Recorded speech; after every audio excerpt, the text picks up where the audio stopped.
Buenos días, amados hermanos, invitados, amigos. Como siempre, es un gozo que el Señor nos permita su día para aprender de su palabra, para meditar en ella, para adorarle, que es nuestro fin principal. El fin principal de nuestras vidas debe ser adorarle.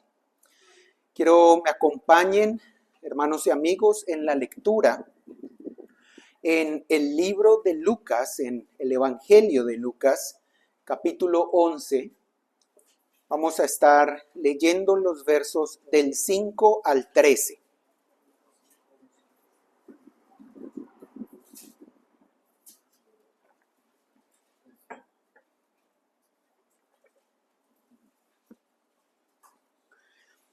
Lucas 11, 5 al 13.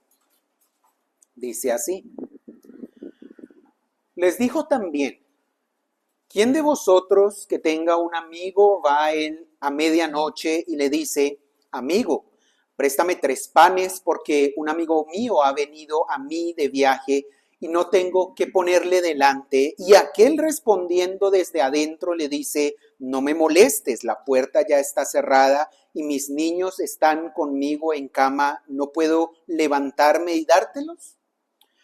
Os digo que, aunque no se levante a dárselos por ser su amigo, sin embargo, por su importunidad se levantará y le dará todo lo que necesite.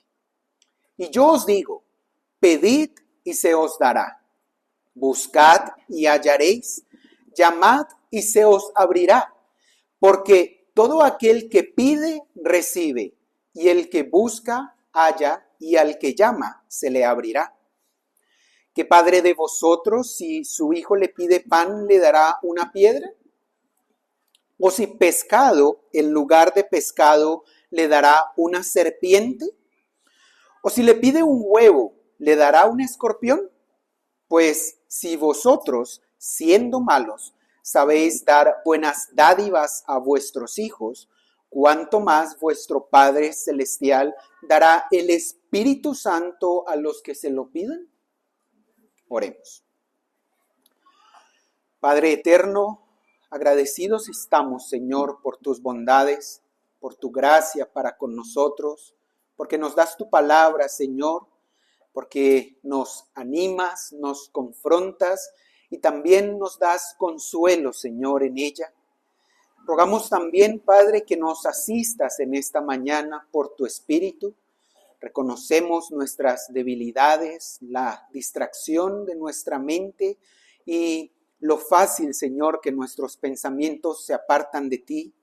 Rogamos que tengas misericordia de nosotros, que nos concedas a tu Espíritu, permitiendo que obre en nuestros corazones, en nuestras vidas, Señor, que nuestros oídos espirituales oigan y abracen tu palabra y también y principalmente, Señor, que la pongamos por obra.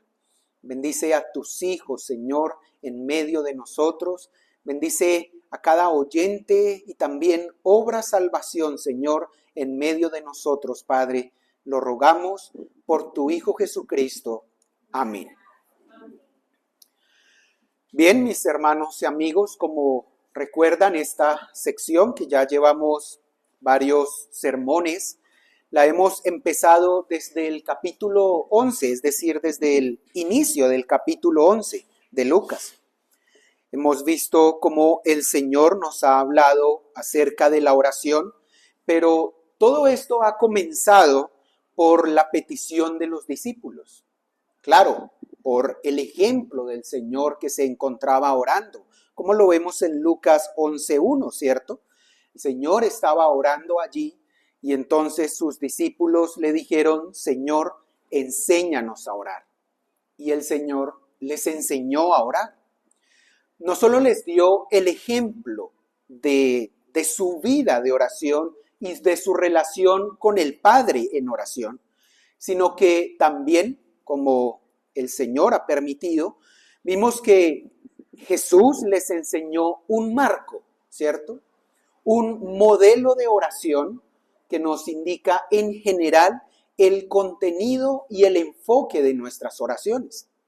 Hemos llamado a esta oración la oración del Señor, aunque es popularmente conocida como el Padre Nuestro, pero sabemos que este es el modelo de oración del Señor. Sabemos que el enfoque apropiado, principal de nuestras oraciones y del modelo de oración que nos dio el Señor es la gloria de Dios. Y aunque pidamos por nosotros y por nuestras necesidades y aún por nuestros peligros, ¿cuál es el enfoque? El enfoque es la gloria de Dios. Ahora, este ejercicio, practicar este medio de gracia como es la oración, este medio de gracia que nos ha sido dado justamente, como su nombre lo indica, por gracia, no solo depende de saber su contenido. El practicar el medio de gracia de la oración no tiene que ver solo con que en nuestra mente sepamos que oramos al Padre, ¿cierto? Que tenemos que exaltar lo que Él es y darle la gloria. No simplemente tiene que ver con que sepamos que debemos orar por la extensión del reino, porque las personas se sometan a su voluntad por nuestras necesidades diarias, por no caer en tentación. El contenido no lo es todo. Saber qué constituye una oración conforme a la voluntad de Dios o saber cuál es el modelo de oración que nos dio el Señor no quiere decir que ya sepamos orar. Como lo dijimos desde el principio, los discípulos habían orado muchas veces porque los judíos oraban, ¿cierto? La religión judía era una religión en donde oraban. Al menos 2, 3 veces al día oraban, pero ellos le dicen, Señor, enséñanos a orar. Así que quiero poner esto en sus mentes hoy. Conocer el contenido que deben tener nuestras oraciones no es todo, no es suficiente. Y esto pasa así con todos los otros demás medios de gracia. No basta con saber de ellos. No basta con tener la teoría, no basta con tener una hojita de oraciones y todos los días ir a ella a mirar el contenido. No basta con la teoría. La vida cristiana no es simplemente conocimiento. Claro, debemos conocer de la Escritura y debemos conocer lo que nos enseña el Señor, pero no solo es eso. Saber los motivos o las peticiones para orar no quiere decir que ya seamos expertos en la oración. Y el Señor lo sabe. Y por eso es que en este mismo contexto en que les está enseñando a sus discípulos y por lo tanto a nosotros a orar, Él continúa su cátedra o su enseñanza a los apóstoles y también a nosotros acerca de la oración. Pero ahora de una manera más práctica. Es como si nos dijera, ya conocen el contenido, ya saben que deben pedir, pero ahora les falta esto que vamos a ver. Veremos en el día de hoy, conforme a la voluntad del Señor, que el Señor quiere enseñarnos acerca de la persistencia y confianza en la oración. Y vamos a verlo a la luz de este pasaje que hemos leído. Primero, el Señor nos enseña esto a través de la parábola del amigo importuno. Primero, la parábola del amigo importuno.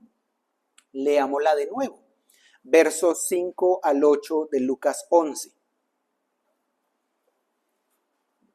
Dice, ¿quién de vosotros que tenga un amigo va a él de medianoche y le dice, amigo, préstame 3 panes? Porque un amigo mío ha venido a mí de viaje y no tengo qué ponerle delante. Y aquel, respondiendo desde adentro, le dice, no me molestes, la puerta ya está cerrada y mis niños están conmigo en cama y no puedo levantarme y dártelos. El Señor comienza esta parte de su enseñanza con una ilustración. Y ya conocen que el Señor es el Maestro perfecto. Es el Maestro de maestros por excelencia.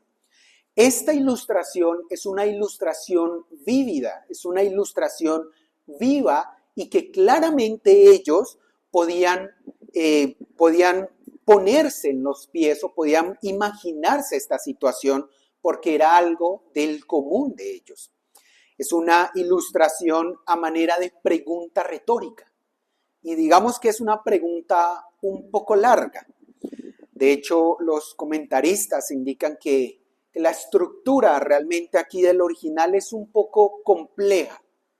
La podemos entender como esta pregunta retórica y hay algunas versiones que en vez de poner la pregunta retórica ponen otra frase como supongamos que pasa esta y esta y esta situación y luego se hace una pregunta.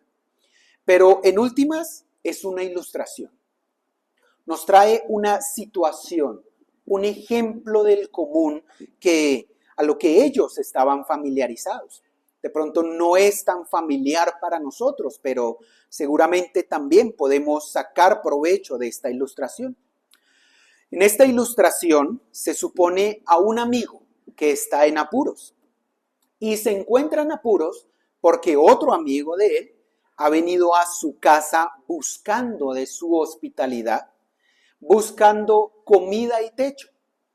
Y bueno, digamos que hasta este punto no es nada, digamos, del otro mundo. Alguien que toca mi puerta, digamos, si pensamos en nuestro contexto, de pronto un vecino, ¿cierto? Le falta azúcar, arroz, algo necesita, hasta ahí pues no es tan atípico. Sin embargo, el pasaje nos dice que este amigo que toca a su puerta va a él a medianoche. Y bueno, ustedes dirían, algunas personas trasnochan, algunas personas perfectamente están hasta la 1, 2 de la mañana trabajando, adelantando las cosas del otro día, pero en el contexto de ellos, recuerden, no había internet, no había televisión, ¿cierto? No habían redes sociales ni cosas que los trasnocharan así en este tipo de pérdida de tiempo, pudiéramos decir. Más bien por costumbre, pues anochecía, se organizaban y se acostaban, ¿cierto? Era el final del día. La luz del sol realmente estaba marcando el hecho de que ellos de día hacían sus labores, de noche descansaban. Así que cuando habla aquí de medianoche, esto no es un tiempo normal ni para visitas, y es un tiempo literalmente inoportuno para que alguien venga a tocar pidiendo un favor. De pronto con vecinos de mucha confianza, si llegan a medianoche, aún como que muchos no se han dormido y no hay mucha dificultad, pero en el contexto en el que ellos están, realmente era una situación muy inoportuna, una situación bastante incómoda. Los comentaristas afirman que es posible que este visitante que ha venido haya venido de viaje, que haya tenido un largo viaje que muchos hacían de noche para evitar el calor y el sofoco del sol. Ustedes saben la zona, más bien zonas un poco desérticas y muy calientes. Así que era usual que hubieran viajeros en la noche. Y luego de su viaje llega a la casa de su amigo y bueno, está queriendo hospedarse con él. Recordemos también que la hospitalidad era algo importante, muy importante para la cultura judía. Podemos decir que el motivo de esta situación, como lo cataloga un autor, es una emergencia social. No era una emergencia de salud o una emergencia de pronto de algo terriblemente grave, que alguien ha fallecido, que tenemos que brindar la ayuda de vida o muerte, pero sí era una emergencia social. Era algo que a veces nosotros no percibimos de la misma manera. Era algo imprescindible. Ser hospitalarios, recibir a una persona y darle todo lo que necesitaba, era algo absolutamente necesario para ellos. De hecho, ustedes conocen de su costumbre de lavar los pies cuando llegaban las personas. Esto hacía parte de su hospitalidad. Era algo imprescindible y ser hospitalario con alguien que venía después de un largo viaje era importantísimo. Así que no podemos menospreciar la situación. La motivación del amigo que toca a la puerta del otro es una motivación comprensible, es una motivación necesaria, era algo que no simplemente podíamos prescindir. No, definitivamente no podemos pensar como en el caso de este amigo como, bueno, yo lo recibo y ya, acuéstese y ya no. Tenían que ser hospitalarios, hacía parte de su cultura y esto era algo común para ellos. Era muy importante la hospitalidad, que pudiéramos decir que era un deber sagrado entre ellos. Así que esta es la situación que tenemos. Ahora, ante la inoportunidad y el asunto de que es medianoche, ¿cierto?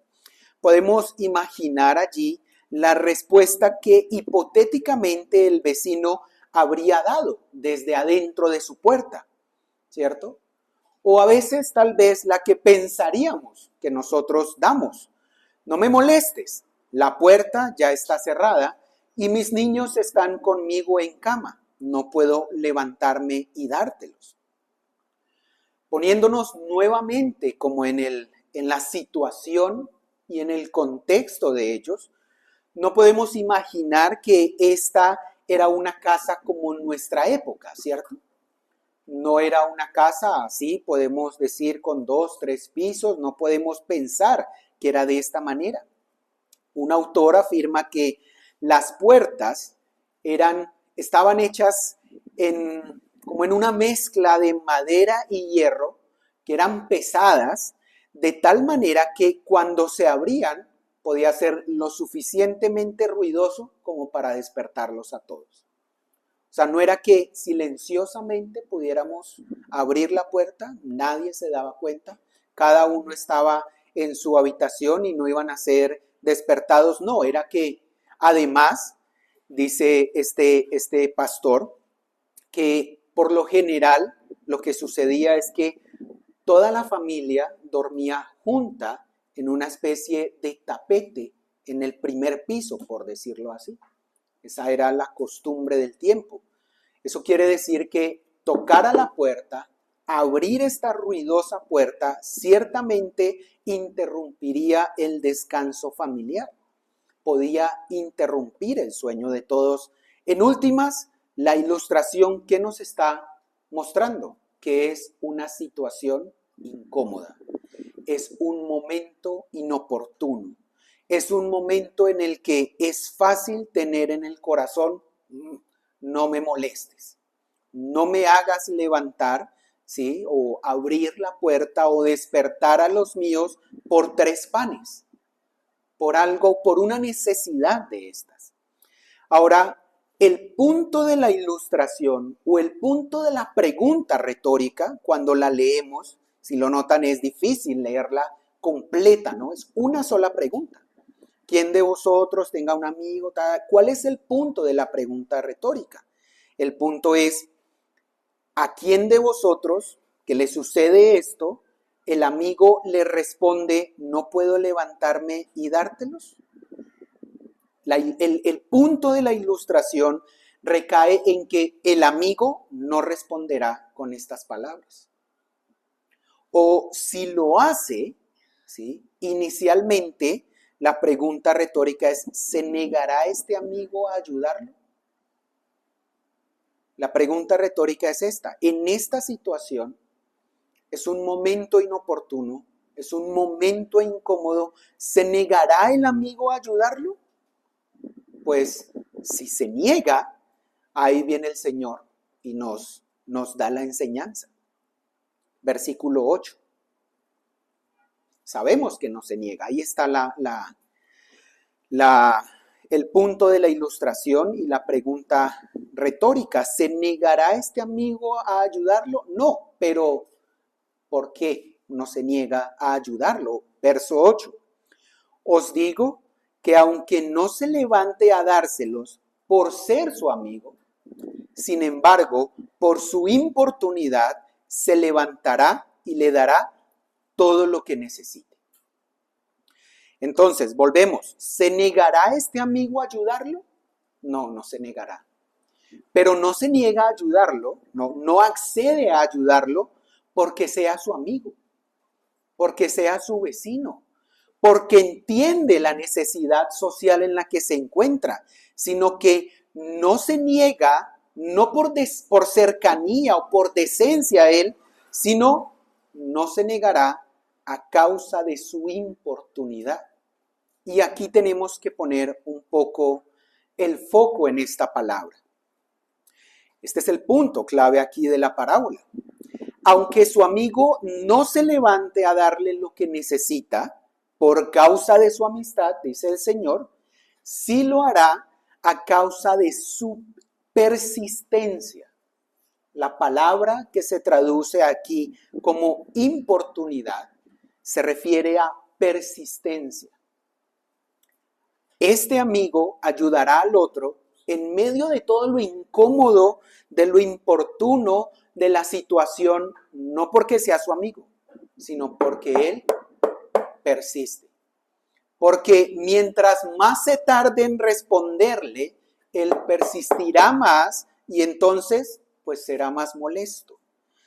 Esta palabra que traduce nuestra versión de la escritura como importunidad, la podemos traducir como persistencia.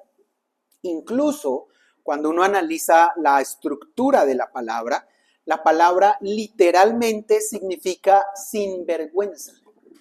La palabra significa un acto desvergonzado, pero como insolente, como insistente. Es decir, podemos decir que el hombre consiguió lo que necesitaba para su visitante, no porque el otro fuera su mejor amigo o porque fueran hermanos, porque estuvieran muy cercanos los lazos de amistad o de hermandad entre ellos, sino que lo logró a causa de su persistencia desvergonzada. Eso es lo que nos está diciendo el pasaje. Cuando el Señor dice, os digo que aunque no se levante a dárselos por ser su amigo, sin embargo, por su importunidad, por su persistencia, por su insistencia desvergonzada, esto sucederá, lo logrará, ¿sí? Ahora se nos muestra, por tanto, lo que el hombre o lo que nosotros podemos obtener a causa de la persistencia. Y el punto que se nos quiere resaltar acá, o que el Señor Jesús nos quiere mostrar, es que Dios el Padre no es como el amigo que está en casa acostado. No es como este amigo que a causa de la hora, de la situación, de la incomodidad, se muestra reacio a atender la necesidad de quien golpea su puerta. Dios no es así. Y la aplicación de la parábola, dice también un comentarista, es clara y sencilla. Si la importunidad y la persistencia desvergonzada logra obtener lo necesario para un hombre, ¿cuánto más podemos nosotros esperar obtener misericordias y todo lo que necesitamos si ejercemos esta persistencia en la oración a Dios? O sea, en últimas, la ilustración de alguna manera compara, ¿cierto? Hay un hombre, es pecador, es imperfecto, está en una situación incómoda, pero aún así accede a ayudar a su amigo a causa de la persistencia. ¿Cuánto más Dios no nos dará lo que le pedimos si persistimos? Si el amigo termina cediendo a la necesidad, y de hecho allí el pasaje nos dice que le dará todo lo que necesite, El amigo le estaba pidiendo 3 panes, pero el Señor nos muestra en el versículo 8 que le dará todo lo que necesite a causa de la insistencia con la que ha golpeado. ¿Cuánto más Dios no nos dará lo que necesitamos de Él si oramos con persistencia, si pedimos y clamamos a Él con una insistencia y sin vergüenza? Ahora, Dios no se importuna si hacemos esto. Dios no es como el amigo que está allí a medianoche acostado. Antes, Él quiere que nosotros hagamos esto, que clamemos a Él con persistencia, dice otro autor, porque para Dios nunca es medianoche. Porque Él no será importunado por la hora a la que nos acerquemos a Él a pedirle. Porque Él vela en todo momento y su oído está atento a la oración de sus hijos. Así que la aplicación de esta parábola es clara. Debemos ser importunos e insistentes y persistentes en la oración.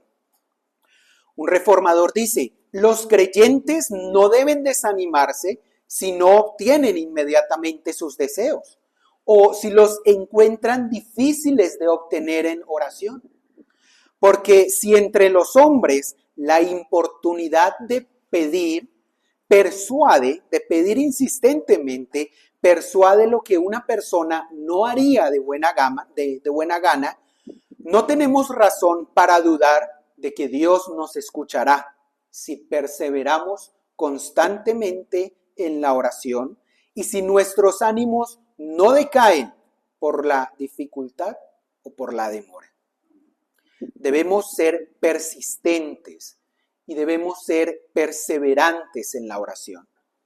Debemos insistir en pedir no cualquier cosa. Y acá tenemos que hacer un balance. Porque el Señor da esta enseñanza luego de enseñar el contenido de lo que debemos pedir. No es insistir y persistir en cualquier cosa. Es insistir y persistir en las peticiones que el Señor nos ha enseñado.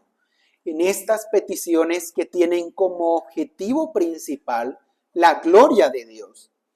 Debemos tener en mente que la oración también o definitivamente no es una herramienta de manipulación para que Dios haga lo que yo quiera o para que me dé lo que yo quiera.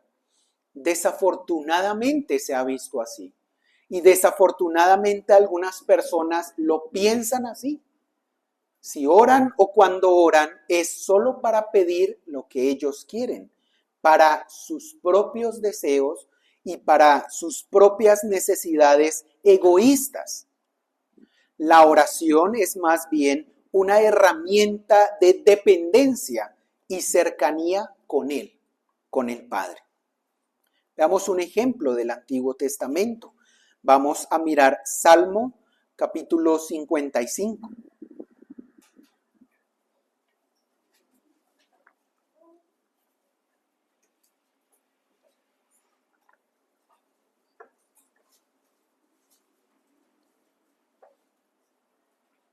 Salmo capítulo 55.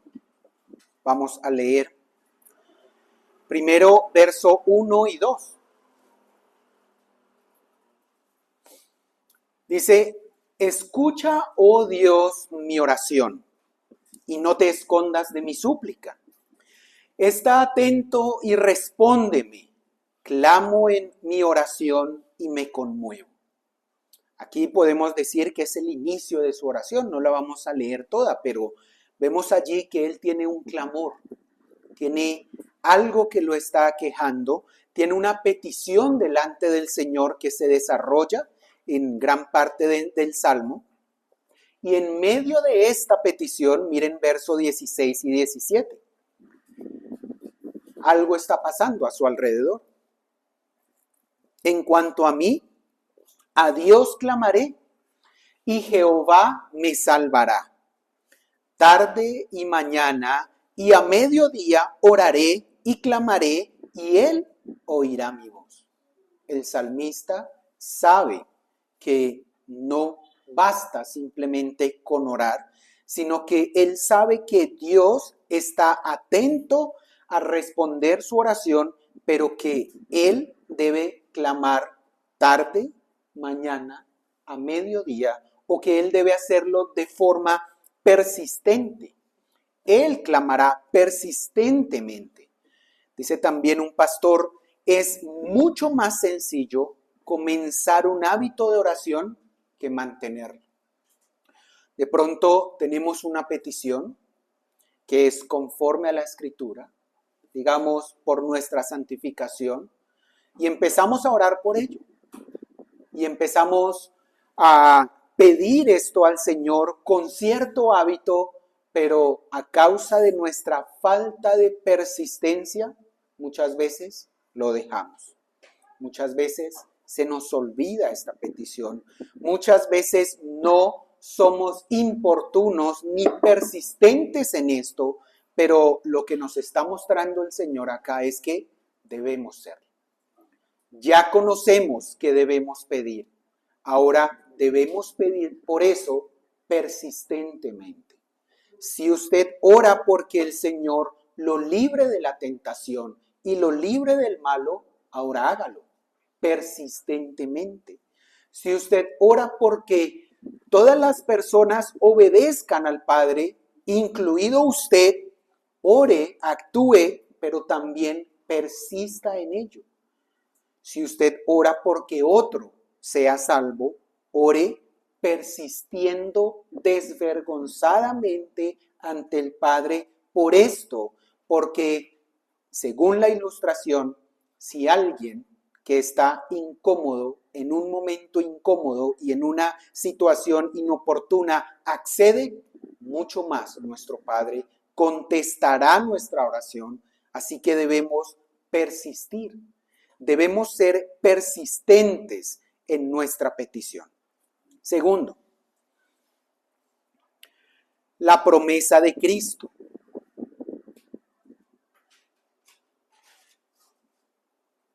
Versos 9 y 10. Y yo os digo, pedid y se os dará, buscad y hallaréis, llamad y se os abrirá, porque todo aquel que pide, recibe, y el que busca, halla, y al que llama, se le abrirá. Estos versos, ¿qué están haciendo? Están reforzando la misma idea que transmite la ilustración de la parábola. Y de hecho nos están dando una promesa explícita del Señor Jesús acerca del Padre, ¿cierto? Esto podemos notar que el Señor enfatiza aquí por la expresión, ¿cierto?, que usa. Él da la ilustración, la parábola, y luego cambia de tema y dice, y yo os digo, ¿qué nos dice? Pedid, ¿cierto? Buscad, llamar. El Señor Jesús, nuestro Maestro, el Maestro de Maestros, el modelo perfecto de oración, nos recalca luego de la ilustración que debemos persistir en nuestra oración, en nuestras peticiones al Padre. Un comentarista dice, Jesús aquí sigue enfatizando la efectividad de la oración, la importancia de perseverar en la oración. Así que no es sorprendente que se repitan las palabras de Mateo 7, 7, 8. Son las mismas, no lo vamos a buscar. ¿Cuáles son estas palabras? Y os digo, pedid, se os dará, buscad y hallaréis, llamad y se os abrirá. El Señor enfatiza tanto en esto que no es el único lugar en la Escritura donde lo encontramos. El Señor a todos sus discípulos constantemente les estaba mostrando esto. Debemos ser persistentes en la oración, debemos persistir en la oración y, dice este comentarista, una triple exhortación acompaña a una triple promesa. Una triple exhortación es que tendemos allí un mandato triple. Dice, pedid, buscad, llamad. Y la promesa triple que se desprende de allí es básicamente la misma, pero con el nivel de intensidad va subiendo. ¿Cuál es la promesa? Que recibiremos. Recibiremos. Las tres acciones nos muestran lo mismo, pero la intensidad va creciendo. Pudiéramos decir que pedir es como un primer nivel, buscar es un segundo nivel, llamar es un tercer nivel, pero en todos la promesa es que si hacemos esto, recibiremos respuesta. Recibiremos lo que pedimos. Veámoslas un poco más de cerca. Pedir. Pedir, en términos generales, es hacer una solicitud con humildad y conciencia de necesidad. Sencillo. Creo que no necesitamos una definición supremamente extensa, ¿cierto? ¿Qué es pedir? Hacer una solicitud. Señor, oro porque me des esto, me ayudes en esto, me quites esto otro.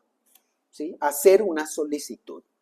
Obviamente se asume que como es en oración, nos acercamos con humildad y con conciencia de necesidad. O sea, pedir no es exigir. Pedir no es demandar del Señor que nos dé algo. Pedir implica que yo sé que estoy en una posición baja y estoy haciendo una petición, recuerden, al Padre que está en los cielos, en su trono, al Rey del universo.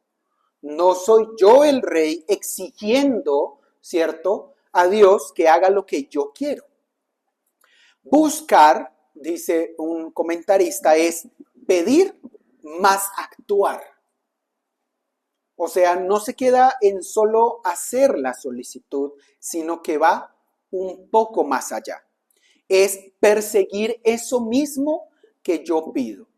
Es ser consecuente con mi petición. Llamar, que es el siguiente nivel, es pedir, más actuar, más perseverar. Es tener un enfoque persistente en lo que necesito y en lo que estoy pidiendo, no solo pidiéndolo constantemente, sino actuando para obtenerlo sin desmayar.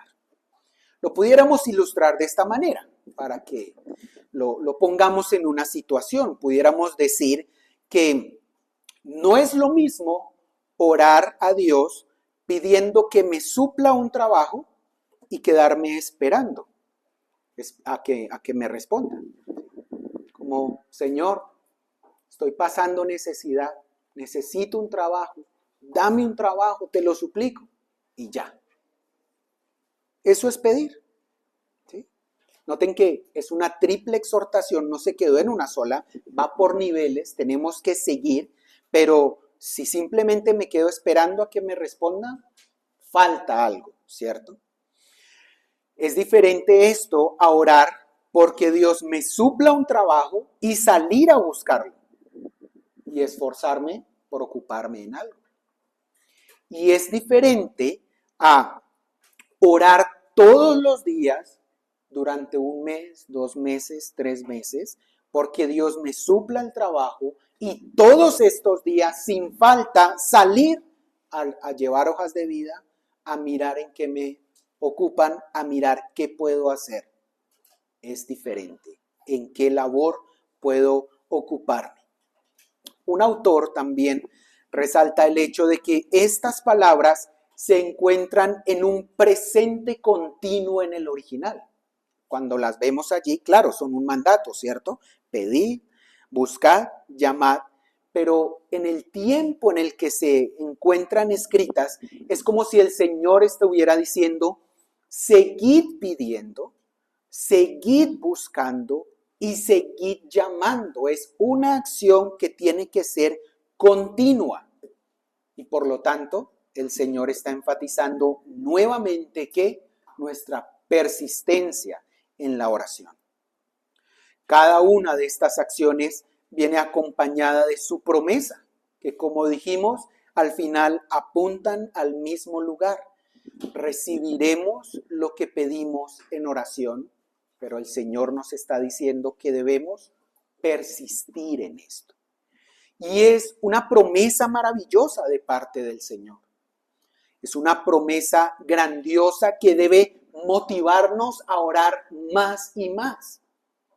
Algunos flaquean en esta disciplina pensando que el Señor no oye.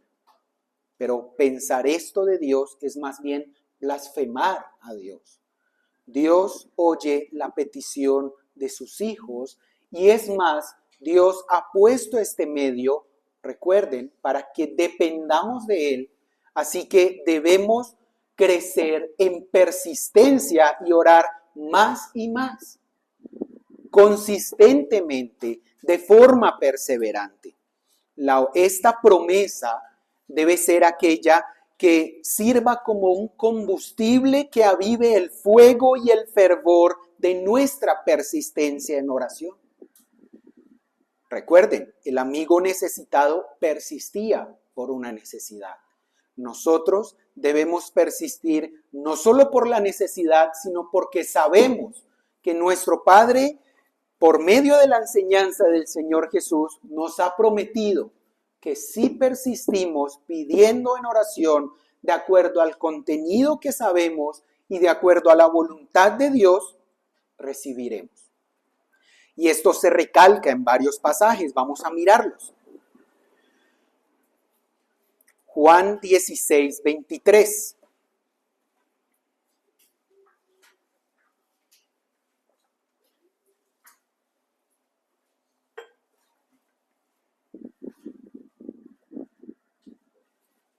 Juan 16, 23. De cierto os digo que todo cuanto pidiereis al Padre en mi nombre, os lo dará. Hasta ahora nada habéis pedido en mi nombre. Pedid y recibiréis para que vuestro gozo sea cumplido. En los días finales de su ministerio, en los momentos que está enseñándole directamente y más cercanamente a sus discípulos, el Señor, aquí en Juan, vuelve y repite esto. Todo cuanto pidiereis al Padre en mi nombre, os lo dará. Recuerden que en la Biblia no hay como un resaltador o como algo que nos indique un énfasis, sino la repetición. Esto se repitió en Mateo, de la misma manera se repite en Lucas, y aquí, aunque con otras palabras, se está repitiendo la idea. Pedid y recibiréis.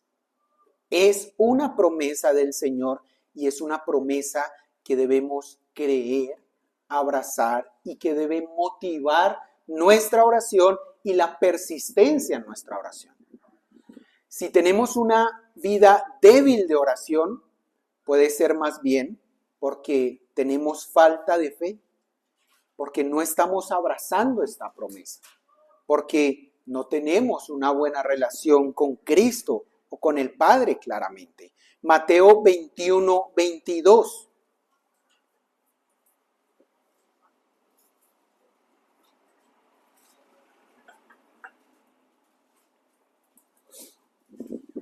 Y todo lo que pidiereis en oración, creyendo, lo recibiréis.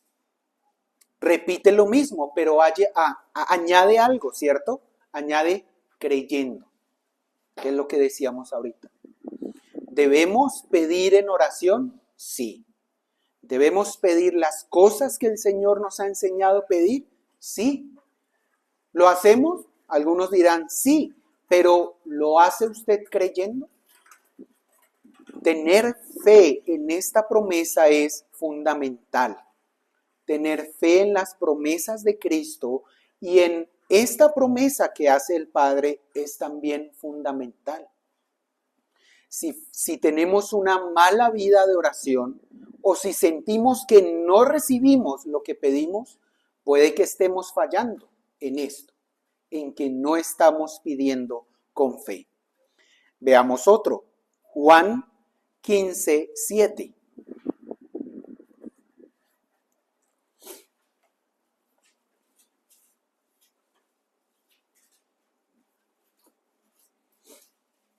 Juan 15:7. Si permanecéis en mí y mis palabras permanecen en vosotros, pedid todo lo que queréis y os será hecho. Las personas se quedan con lo segundo, ¿cierto? Pedid todo lo que queréis y os será hecho. Entonces las personas piensan, quiero ganarme la lotería, quiero tener mucho dinero, quiero triunfar en la vida, quiero, bueno, no sé, tantas cosas, porque las personas se enfocan en lo último. Pedid todo lo que queréis y os será hecho. Muchos incluso se acercan a la iglesia o se acercan a Cristo pensando en esto, pensando solo en la segunda parte, pensando en que yo quiero viajar por el mundo, yo quiero ser famoso, yo quiero para mí. Y él dice, voy a ir a la iglesia porque ahí me están diciendo que todo lo que yo quiera me será hecho. Pero están omitiendo la primera parte. Si permanecéis en mí y mis palabras permanecen en vosotros.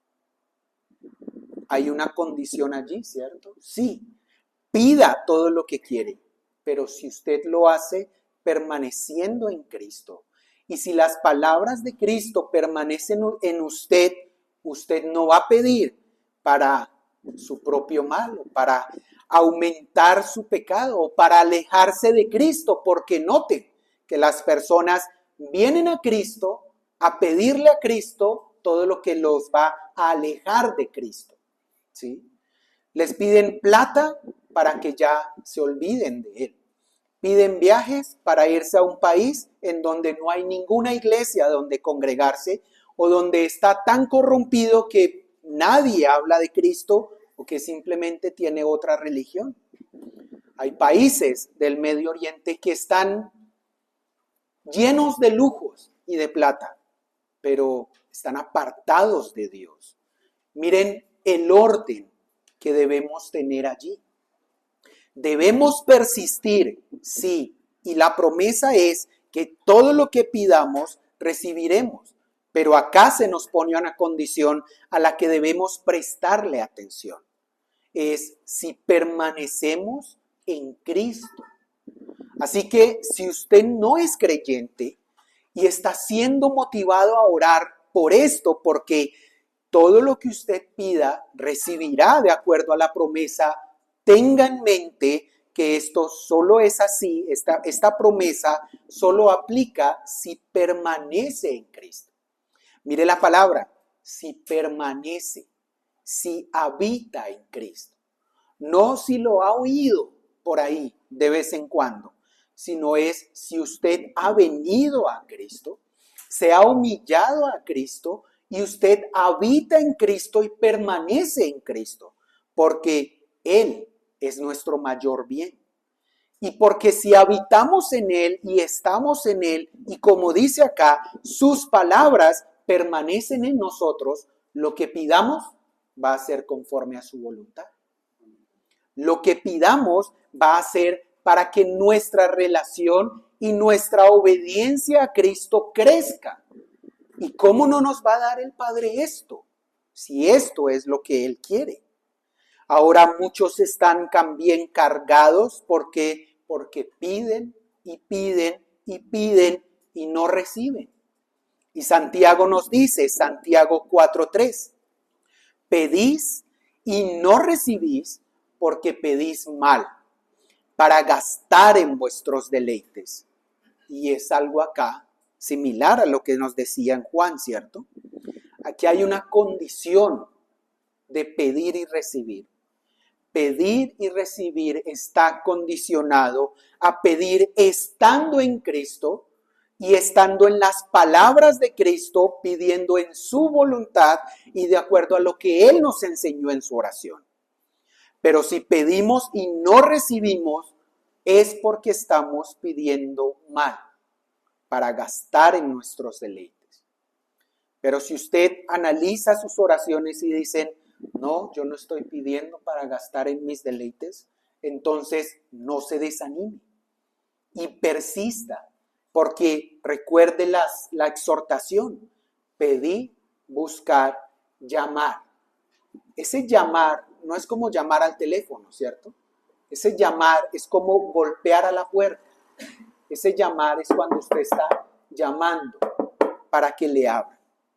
Ese llamar, dice un pastor, indica como a un hijo que sabe que su padre está allí adentro de la casa y que él quiere que le abra. Entonces golpea y golpea y sabe que su padre le abrirá. Sabe que su padre quiere lo mejor para él y que si lo que él quiere hacer, que es entrar y habitar con él, su padre lo hará. Así que continuará y continuará y continuará llamando y pidiendo. No podemos pensar que la oración se trata de realizar una transacción con Dios. Yo te doy mis palabras de forma repetitiva y tú me das lo que yo quiero. No es así. Se trata de tener una relación perseverante con Él, por la cual, ¿sí?, Él nos da lo que necesitamos de acuerdo a lo que pedimos conforme a su voluntad. La promesa que estamos viendo acá asume que pedimos con humildad, con sinceridad y con perseverancia por aquellas cosas que sabemos que son de acuerdo a la voluntad del Señor. Así que, para terminar, en resumen, el Señor nos muestra que debemos ser persistentes en nuestra oración, que debemos ser como el amigo importuno y debemos orar a Dios con una persistencia desvergonzada. Pero además debemos confiar en la promesa del Padre. Debemos confiar en que Él oye y responde de acuerdo a su voluntad, pero debemos también recordar que esta promesa va ligada a la exhortación de pedir, buscar y llamar. Debemos ser persistentes y coherentes. Decía un hombre de la antigüedad que mis oraciones no pueden ser hipócritas. No puedo orar por algo que no estoy dispuesto a buscar y que no estoy dispuesto a ir a hacer. Debemos persistir en nuestra oración y crecer en esta disciplina, y esto es lo que quiere el Señor Jesús. Que no se quede solo en conocer lo que es la oración o lo que debe contener la oración, sino que al practicarla, la practiquemos persistentemente, porque si no persistimos, pues eso de hecho deja ver que nuestra relación con Cristo y con el Padre está mal. No recibiremos. También el mensaje a los no creyentes es: recuerden, la oración está dada para aquellos que permanecen en Cristo. Ahí lo leímos: si permaneciereis en mí. Así que cuando usted viene a orar, tenga en mente esto: usted debe orar, o la oración está dada como un medio para acercarnos a Cristo. Si usted quiere orar al Padre o quiere acercarse a Cristo pidiéndole algo para alejarse de Cristo y no tener que volver a escuchar de Cristo nunca más, nunca recibirá eso. Al contrario, recuerde que la condición es permanecer, habitar, morar en Él, pero para eso primero tiene que venir. Venga a Cristo, humíllese a Cristo. Eso es lo que Él quiere y ese será el mejor bien para su vida. Oremos. Padre, estamos agradecidos, Señor, con tu palabra. Estamos agradecidos porque por medio de Cristo, nuestro Maestro, nos enseñas a orar. Y nuevamente reconocemos, Señor, delante de ti que necesitamos crecer más y más en oración. Señor, que somos débiles en esta disciplina y que, Señor, no la valoramos como debiéramos, Padre, ni somos lo persistentes y perseverantes que debiéramos. Aviva y fortalece nuestras almas y ayúdanos, Señor, a ir y a practicar, Padre, esto que nos has enseñado. Ayúdanos a perseverar en oración y a ser inoportunos delante de ti, pidiendo constantemente por todas estas cosas, Señor, que te agradan y que te dan la gloria. Santifícanos, Señor. Ayúdanos a crecer en oración. Ayúdanos a crecer como una iglesia que te honra, Señor, y que pone tu palabra en alto. Bendice nuestro corazón con tu palabra. Lo rogamos por Cristo Jesús. Amén.